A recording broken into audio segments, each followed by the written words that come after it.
అనంతపురం జిల్లా తాడిపత్రిలో మాజీ ఎమ్మెల్యే కేతిరెడ్డి పెద్దారెడ్డిని పోలీసులు అడ్డుకున్నారు. మెడికల్ కాలేజీల ప్రైవేటీకరణ అంశంపై ర్యాలీ చేపట్టేందుకు అనుమతి లేదన్నారు. పోలీసుల తీరుపై కేతిరెడ్డి మండిపడ్డారు. పట్టణంలో ర్యాలీ చేపట్టేందుకు 4 రోజుల క్రితమే మెయిల్ ద్వారా అనుమతి కోరగా పోలీసులు అనుమతిచ్చారని, తీరా ఉదయం ర్యాలీకి బయలుదేరుతుండగా అడ్డుకోవడంపై కేతిరెడ్డి ఆగ్రహం వ్యక్తం చేశారు.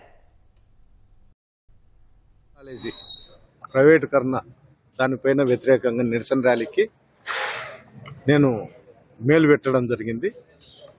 రాత్రి 10:30కు తిరిగి నాకు మేలు పెట్టారు. ఎనీ మండల్లో ఎక్కడన్నా చేసుకోండి, ఎమ్మెల్యే గారి టౌన్లో చేస్తాండేది వలన లాండ్ ఆర్డర్ ప్రాబ్లం ఉంటుందని చెప్పి వాళ్ళే చెప్పినారు. తిరిగి కూడా నేను మళ్ళీ ఫోన్లో కూడా మాట్లాడాను. తీరా నేను వెళ్ళేటప్పటికి పోలీస్ అధికారులు వచ్చి అడ్డుపడినారు.